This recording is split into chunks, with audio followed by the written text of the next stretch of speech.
Well, first of all, thank you for the opportunity to share with the audience how we at the WU Executive Academy incorporate social responsibility and ethics into the design and delivery of our courses. To give one example, I teach a one-day class on responsible and irresponsible leadership.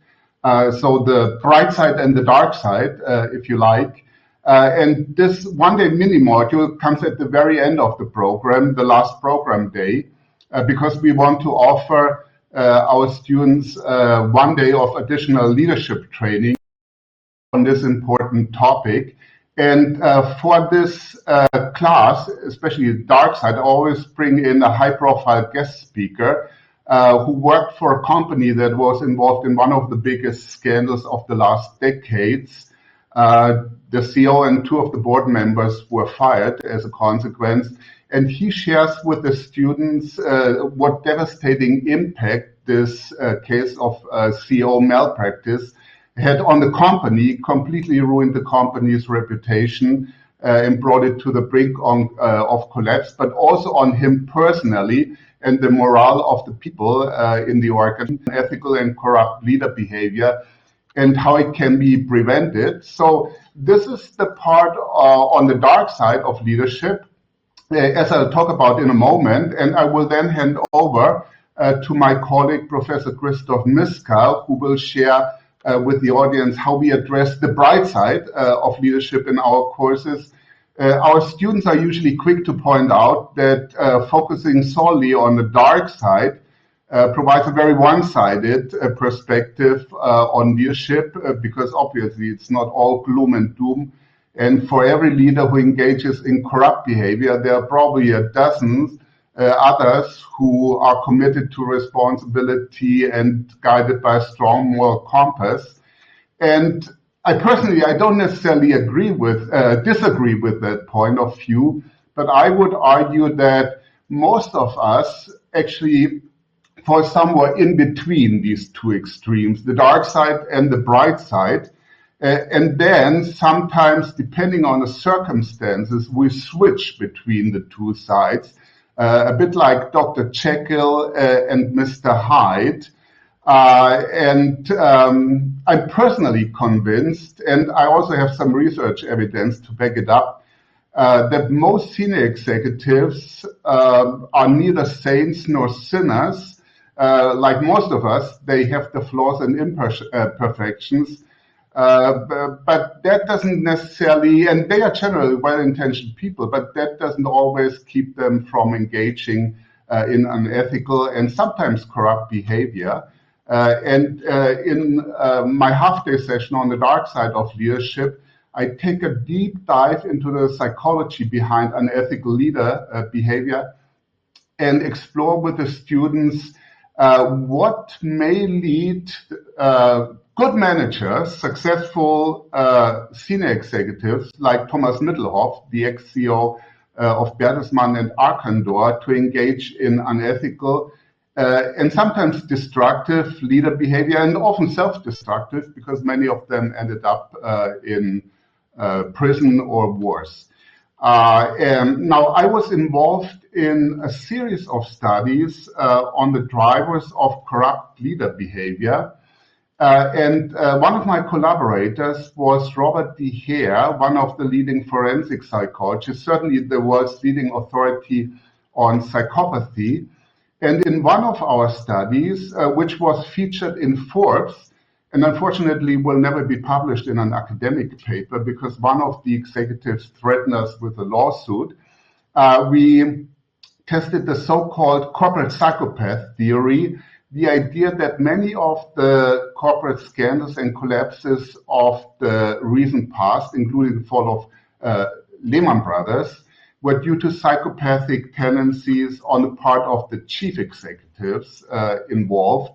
And to test this hypothesis, we created detailed psychological profiles of 6 CEOs who were involved in some of the largest scandals in history, with some of the highest sentences ever given for white-collar crimes, to find out how these individuals tick. And in this study, we used a diagnostic instrument that Bob Hare and his colleagues have developed, the Psychopathy Checklist Revised, PCLR, which is the gold standard for assessing psychopathic tendencies, by far the most frequently used instrument worldwide in forensic and clinical settings.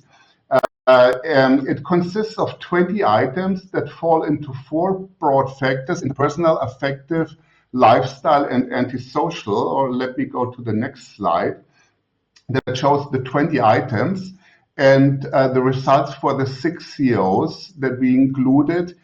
And when you look at the traits and behaviors that are commonly associated with psychopaths, it becomes immediately clear that it's highly unlikely that chief executives of large organizations who have this personality profile can be effective in their jobs.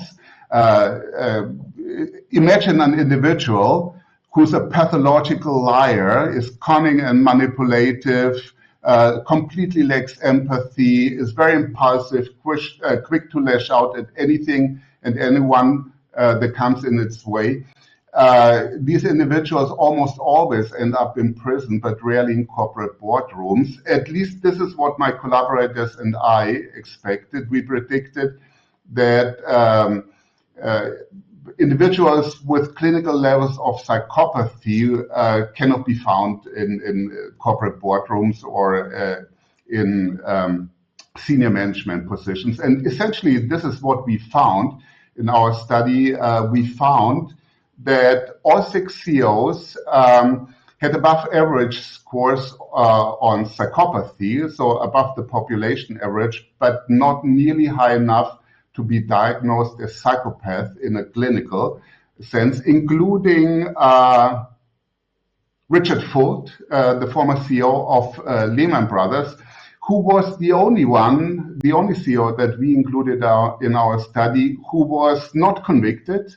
There was an investigation and a trial, but he was acquitted, although it's widely acknowledged that he had a major part in the collapse of Lehman Brothers. And this guy is, well, I have to be careful what I say, but see for yourself.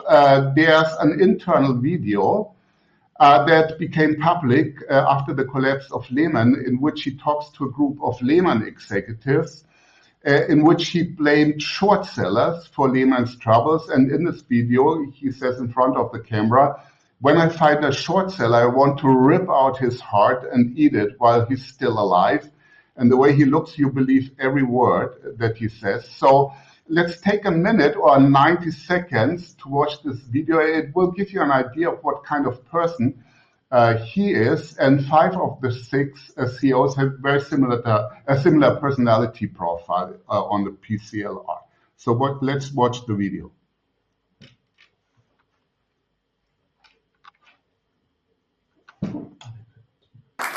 Dick Fuld's unorthodox style of leadership meant he was admired and feared in equal measure.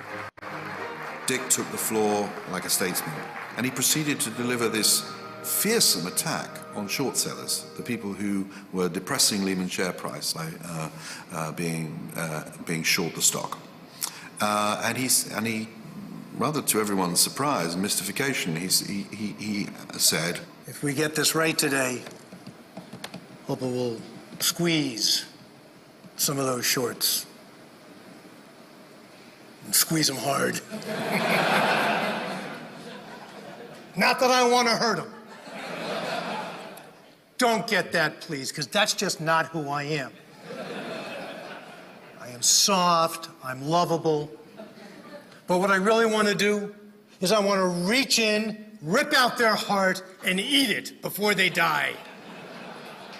Dick Fuld also had an insatiable appetite for profits, with or without fava beans. All right, so this was Richard Fuld in action, and as I mentioned, he had above average psychopathy scores, but not nearly high enough to qualify as a psychopath in a clinical sense. This is why we did some additional tests and performed a dark triad personality check, and basically what we found was that 2 of the CEOs showed clinical levels of narcissism, so narcissistic personality disorder, and all 6 of them exhibited strong Machiavellian tendencies, so the tendency to cheat, lie, and manipulate. These traits almost certainly contributed to their downfall and that of their companies. But that's just one part of the story. And another part of the story is we also conducted an organizational diagnosis and found some striking similarities in the way the 6 companies were run, the 6 companies headed by these CEOs, including a weak ethical infrastructure, like flawed corporate governance systems, a board of directors that didn't fulfill its oversight responsibility, a highly competitive cutthroat culture that encouraged extreme risk-taking, misaligned incentive system, poorly designed stock options plan. And in all companies, basically, we found a high level of conformity pressure within top management team. So a top management team where no dissent was tolerated, which led to groupthink and contributed to the disastrous decisions that were made at the top.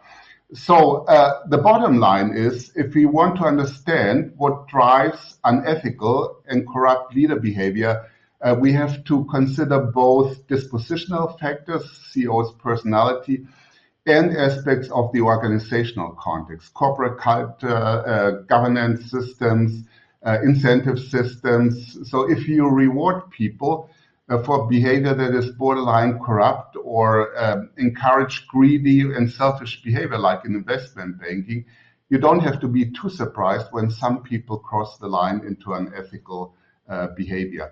So in my session on the dark side of leadership, I talk about some of this research, also my own research on the drivers of corrupt behavior without getting too much into detail here, because obviously managers with clinical levels of psychopathy or narcissism are very rare. There aren't too many of them, fortunately. I think what is more important is the question, why do managers who are not psychopaths, right? The vast majority of managers probably like the Volkswagen managers and engineers who were caught cheating on emissions data, or the Arthur Andersen consultants who were handling the Enron books, or the thousands of managers who were caught engaging in bribery, corruption every year. Why do they engage in unethical behavior? So what makes them turn bad?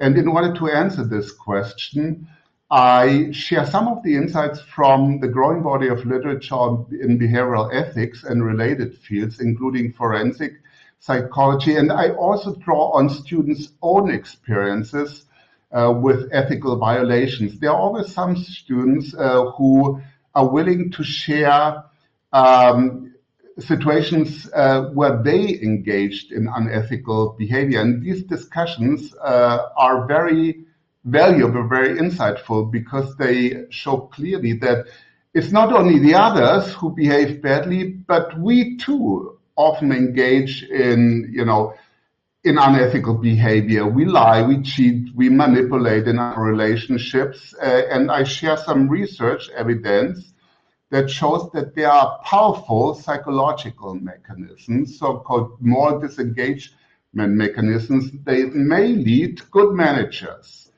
successful, well-intentioned people, to engage in unethical and sometimes destructive behavior.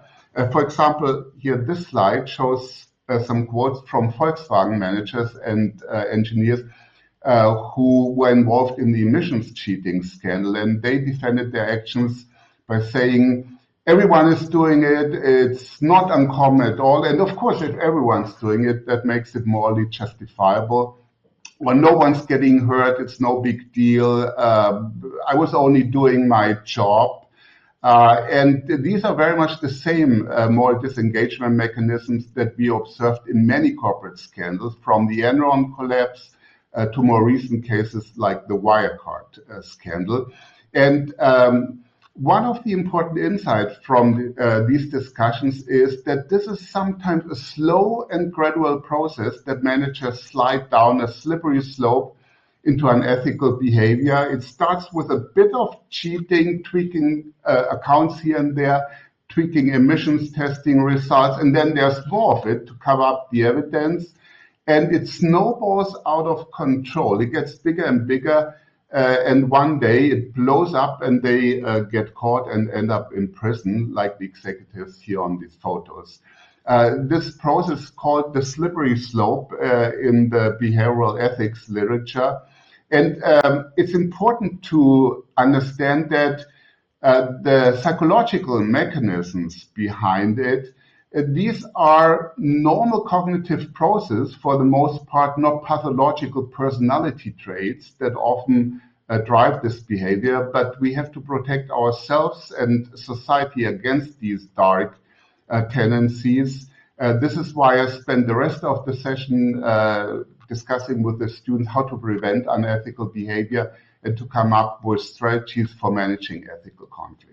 I will stop here and hand over to my colleague, Christoph Miska, who will talk about how we address the bright side of leadership in our courses. Christoph, over to you. Thanks very much, Günther. The dark side is absolutely fascinating, but if there's a dark side, there must also be a bright side. And it's very often not easy to see. And if we take instances such as Emmanuel Faber, former CEO of Danone, who essentially was fired by shareholders for being too responsible, too socially, too environmentally responsible, Danone being on the pathway to becoming the biggest B Corp on the planet, then we're wondering, so what is actually the bright side of leadership? It's not getting any better when we consider that we actually are in a multi-crisis context, or that there's multiple grand societal challenges that we need to address.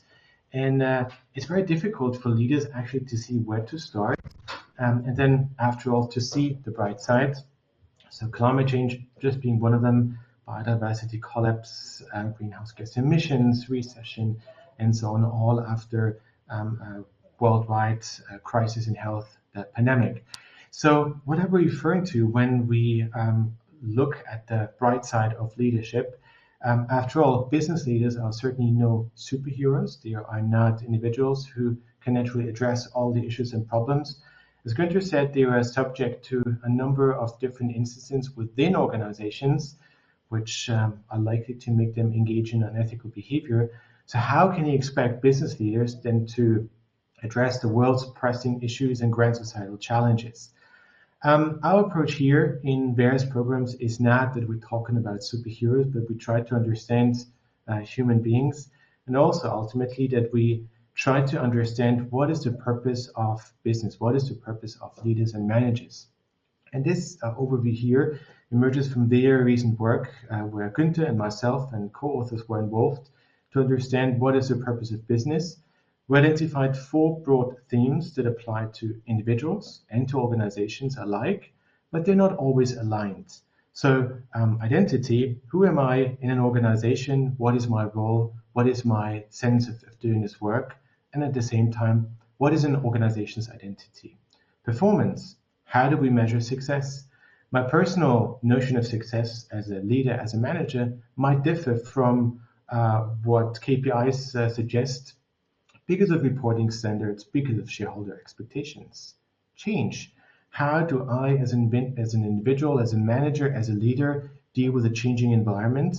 How does the company do that? And finally, objectives. What are we actually trying to achieve? Is it return on investment? Is it market share? Is it other objectives in a social or environmental domain? So when we talk about the bright side of leadership, it's actually not CSR or sustainability or ESG or ethics. That might be one part of it. Ultimately, what we're talking about is, first of all, understanding and finding a sense of purpose. And within organizations, as much as there is an ethical infrastructure that hinders or prevents ethical and unethical behaviors, it's important when it comes to the bright side of leadership to find the necessary alignment. So if a company responds to a changing environment, how does it impact on the identity of managers, of employees? What does it actually mean on how performance is being defined which kind of objectives need to be tackled or changed. So ultimately, this is where managers and leaders can make a difference. This is where they can start addressing grand challenges, not by engaging in reporting, not by engaging in ESG ratings, but really starting at their fingertips and making the necessary changes and adjustments within their organizations. How can this be done from a developmental point of view, and how do we do this in some of our programs? Well, let's take a look at our, as we call it, 4-domain impact model, where we believe, and this is also backed by our research, that personal development doesn't happen in isolation. So if people go through educational initiatives such as an MBA program, there is a lot of personal development. And that for many people is also one of the key reasons to start an MBA learning journey. But as they do and develop, they also start impacting on their organizations, the companies they work for, their immediate social networks, such as families, such as friends, such as personal connections, and also society as a whole. But usually, people are not aware of that. So what we're trying to do in several of our programs, as we engage in leadership development, finding people purpose or helping them doing that, we also make them understand what is the impact that I'm generating through my education. So ideally, you learn something in an MBA program and bring it back to the organization, or help people see things from a different point of view. It will impact back on you, your family, your social background. And ultimately also, this is where you might see the actual opportunities on how to address grand societal challenges beyond flashy CSR reporting and ESG ratings. What's behind that? Why do we do that? Well, first of all, we believe it's important to generate high impact learning, not just in the sense of getting your degree, as students put in a lot of time and efforts into their studies, juggling professional life, student life, and work life. So you want to make sure that what you invest in your education generates positive impact. We want to foster sustainable learning and make people engage with what they learn and how they look at it. And also, in this particular format, provide opportunities for self-directed leadership, so that people are not just in an MBA to get the degree, but really to see their growth potential, see how they could develop and where could they be going to. Backing all of this didactically is what we call 3D learning, which is also what many colleagues do, combining cognitive, affective, and behavioral learning. So it's not just thinking and thinking about the thinking, but also emotions, feelings, how you're dealing with mistakes and errors, emotional investment, and also observing one's behavior, such as specific leadership skills that could be improved, or how you're engaging in teamwork. With this 3D learning, as we do, we make people engage in a lot of activities that go beyond the classroom, because we believe if you really want to generate impact within this particular format, the leadership lab as we call it, it's not just enough to write a paragraph. So sometimes people do reflections and involve the LinkedIn community, getting thoughts, getting feedback there. Sometimes they draw, and they're not drawing for the sake of drawing, but they're drawing to find different ways of solving problems. In other words, being creative, finding alternative ways to express yourself. And if you think about that from a leadership point of view, this is very important. How do you convey a very complex mission to your immediate followers? They might not be able to grasp it right away. There might be need for alternative ways of showing them. And that's exactly what we're trying to do in this format. And our learners usually very much appreciate the space they got for self-development. I like referring to that as me time, the time that we all basically need to reflect, to think of who we are, what we're trying to achieve, so not to be subject to that ethical infrastructure in companies that ultimately makes us engage in certain unexpected behaviors or even unethical behaviors, but really understanding how can I become a purpose-driven leader. So their statement is such as, the MBA program has given us the tools and taught us how to use them in a day-to-day business. So I decided, why not use them for a higher goal within my company? And also, mastering the business core modules has increased my self-confidence and reduced my doubts in my leadership ability. This is something that you will not learn by just going through modules and contents, but this really happens with a collective experience being part of such a program. I'm feeling braver in tackling workplace issues.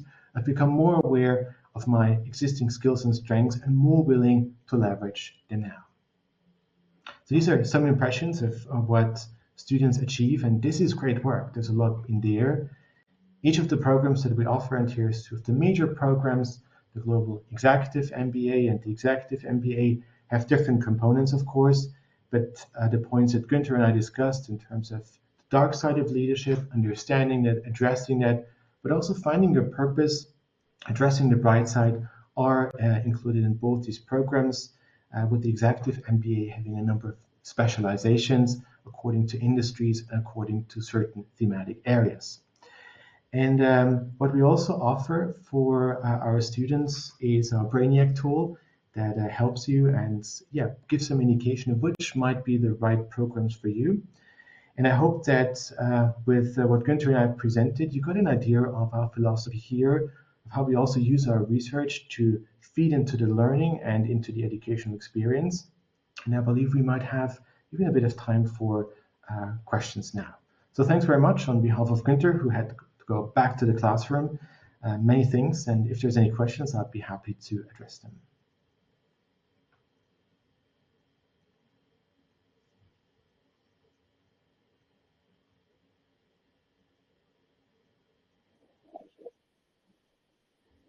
Okay, let me go there just for a second. Good. What are some early warning signs that leaders are engaging in unethical behavior, and how can organizations proactively address them before they lead to larger scandals? Early warning signs, I would say not always easy to detect, in particular if we have, what Günther said, psychopathy or tendencies there, which is why I think you can never just pin it down to one individual, but it's really a matter of the ethical infrastructure. And also from my own research, where I went back to the Milgram experiment or the Stanford experiment, it's very much about context. So I think what you ultimately need is a strong ethical infrastructure. A code of conduct alone will not do it. You will need rewards and sanctions where people are understood. You got to walk the talk. It's not just the values, but you need to take them seriously. You're going to have incentives. You got to have structures that basically align with the expectations there. And then I think you can start looking for early warning signals. Otherwise, I would say that is not, that doesn't really make much of a difference because people will engage in that kind of behavior anyways. The other question I'm seeing here, there's a very significant insight in research. Please, can you share the report? I see this today not in CEO behaviors, but if managers who think they're above the values of the company, how do we call this out without being scared of being alienated and pushed out of the organization? I don't want to promise too much because there's so much that could be shared. A lot of that is in our own research that is out there in papers. At this stage, let me check what can be shared and how to get that to you, and then we can see if that's possible. So I hope there was a quick addressing of these two questions. We can also share our contact details to stay in touch if that is helpful for you. But thanks for these questions, very, very interesting ones. How can organizations address the psychological mechanisms of moral disengagement that allow leaders to justify unethical decisions or behaviors? Again, in a nutshell, as we're running out of time, a strong ethical infrastructure is needed there. What are the most unusual leadership qualities you have found in current leaders that have set them apart from everyone else? Being honest. Honesty, I think, is a big unexpected trait that though can make a massive difference. And the last question I'm seeing here, how can companies balance the need for punishing unethical behavior with implementing systems to prevent it from happening in the first place? Communication, I would say, is the key here. Rewards and sanctions alone will not do it, but it's more bringing people on board, talking to them, seeing who the individuals are, which also directly links to the positive side of leadership. I think we're running out of time now, and there's one more question I'm seeing. How do you deal with a leader who does not take upon himself to actually lead? Concept of developmental readiness. So people to some extent need to be ready to lead. And then the organization needs to be ready also to change. If the two don't align, it's a one-way street. So there needs to be a certain initiative from individuals. Otherwise, they can't really be leaders. Otherwise, they're traditional managers, and that might be the better role for them. Okay. So sorry for being so quick, but I find the questions really interesting. And yeah, I think our time is up, unfortunately. Many thanks. And yeah, perhaps we can share contact details. Then I'll be happy to address the questions in more detail if that is an option.